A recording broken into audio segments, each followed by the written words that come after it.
je dois tout d'abord vous infliger une double déception. Depuis 2 ans, je suis incapable de chanter, sinon chanter faux, mais ce qui est guère intéressant. Néanmoins, j'ai veillé à ce qu'après la consécration, l'anamnèse, la réminiscence du mystère pascal, que ce soit celle que j'entonne parfois encore habituellement, proclamons le mystère de la foi, et ça se termine par la meilleure des prières chrétiennes, viens Seigneur Jésus. Deuxième déception, je suis devenu totalement incapable de parler le français de France, où on commence par un aboiement, on termine par une explosion à la fin du mot ou de la phrase, et entre les deux passe un TGV de syllabes intermédiaires. Alors le pauvre petit Belge que je suis, je vais vous décevoir, mais pour ma part, je dois prononcer lentement et distinctement chaque syllabe de chaque mot. Il faut pardonner un petit Belge qui n'a pas la culture française complètement. La première lecture est capitale. On dresse un piège à Jésus pour savoir quel est le grand commandement, car il y avait des discussions chez les savants à ce sujet. Et Jésus ne prend aucun risque en citant Deutéronome chapitre 4, verset 6, ou bien chapitre 6, verset 4, je ne sais plus. Tu aimeras le Seigneur ton Dieu de tout ton cœur, de toute ton âme et de tout ton esprit. Mais Jésus ajoute un second commandement qu'il emprunte au Lévitique, chapitre 19, verset 18, ou l'inverse, chapitre 18, verset 19. Ma mémoire aussi me fait défaut parfois. Tu aimeras ton prochain comme toi-même. Dans le contexte du Lévitique, ça ne concernait pas, comme pour nous maintenant, tout homme et toute femme sur le chemin de notre vie. Ça désignait uniquement les proches, la famille proche, le clan, à la rigueur la tribu, mais ce n'était pas universel. J'en viens à la première lecture qui est admirable, admirable d'espérance. On la lit d'ailleurs dans la liturgie de la vigile de la Pentecôte. Il y a une messe spéciale pour la veille de la Pentecôte et on y lit cette prophétie d'Ézéchiel qui est pleine d'espérance et où se fait une unité, car ça commence par la vision d'ossements qui sont détachés les uns des autres,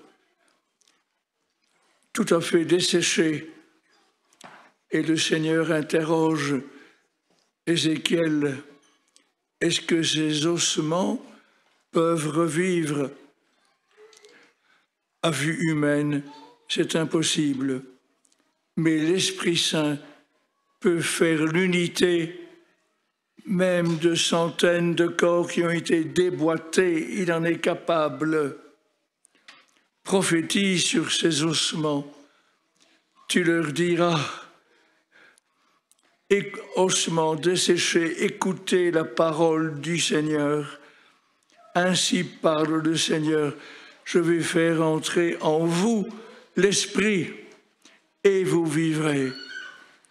Et c'est donc l'Esprit Saint qui veille à la recomposition de tous ces ossements en les habillant de chair, de nerfs et de peau. Eh bien, c'est la conclusion de cette parabole, de cette vision. Ces ossements, c'est toute la maison d'Israël, car ils disent, nos ossements sont desséchés, notre espérance est détruite, nous sommes perdus. Eh bien non, je vous ferai remonter de vos tombeaux et je vous ramènerai sur la terre d'Israël. Nous célébrons la messe votive pour l'unité. Il y a eu des schismes, mot grec qui signifie séparation. Il y a eu des schismes dès le début de l'Église, l'arianisme, le docétisme, le monophysisme, le nestorionisme, et j'en passe et des meilleurs.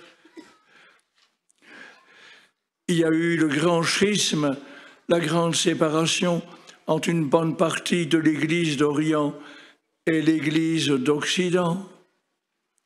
Il y a eu la réforme luthérienne et calviniste, une nouvelle division, encore un schisme. Et il y a aujourd'hui, j'attire votre attention là-dessus, il y a des menaces de schisme. Quand je vois comment on interprète certaines propositions du synode sur la synodalité, expression éminemment poétique, le synode sur la synodalité. On y propose un tas de choses. Et en Allemagne, le schisme est déjà présent maintenant. Les divisions. Par exemple, il y en a eu quelques-uns qui ont osé proposer que dans la vie religieuse, on puisse s'engager pour 5 ans, pour 10 ans, pour 15 ans, et ensuite on peut éventuellement lâcher si un prince charmant s'est proposé. Est-ce que vous voyez les bénédictines du Sacré-Cœur de Jésus s'engager pour 5 ans ou pour 10 ans ou pour 15 ans? C'est pour la vie. Vous avez aussi des propositions pour rendre le sacerdoce, le célibat des prêtres facultatif. C'est possible d'avoir des prêtres mariés. Il y en a beaucoup en Orient, non sans difficulté, car ça forme 2 clergés différents, un clergé monastique et un clergé paroissial, souvent moins cultivé. Et ici, dans notre cas, alors que les vocations sont en baisse, dire cela, ce sera facultatif, ça va démobiliser ceux qui luttent fermement pour demeurer fidèles et ça va rendre perplexes les séminaristes qui veulent devenir prêtres.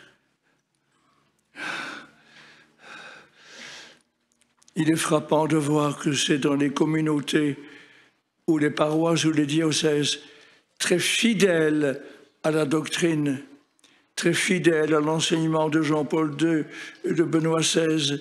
C'est là qu'il y a des vocations qui surgissent, et même parfois très nombreuses.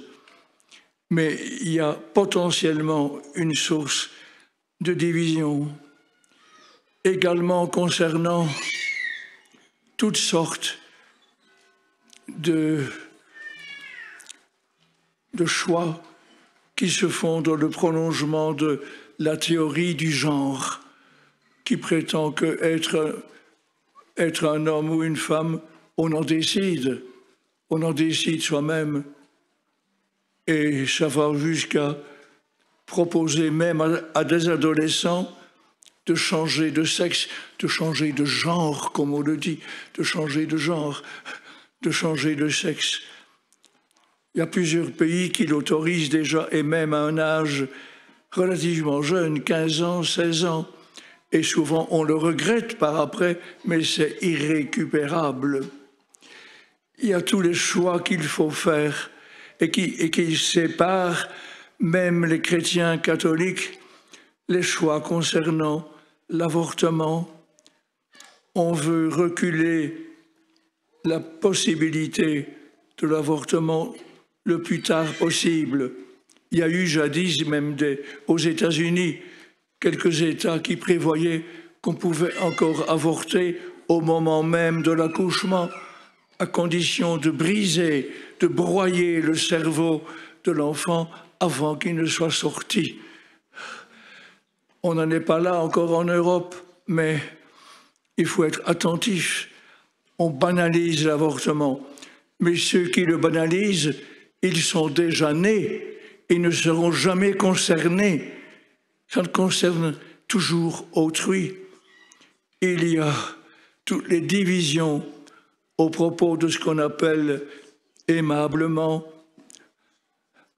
l'aide à la mort, qui est une sorte de suicide déguisé. Ça se répand dans beaucoup de pays, en France également, en Belgique depuis longtemps. Eh bien, dans toutes ces situations sont des menaces de division, et donc y compris dans l'Église, pas seulement dans la société civile. Et nous devons prier beaucoup pour l'unité, à commencer par l'unité dans le couple, car le fait d'avoir rendu le divorce une procédure très facile, rapidement obtenue, il y a des couples qui ne résistent pas et doivent être au contraire encouragés à demeurer fidèles. Je pourrais continuer à dire des exemples, mais votre prière aujourd'hui pour l'unité à tout niveau, pour les églises, pour le monde, pour les couples, pour les vocations, votre prière est très précieuse et ensemble, nous rendrons grâce à Dieu de nous inspirer cette prière si importante pour la vie de l'Église et du monde.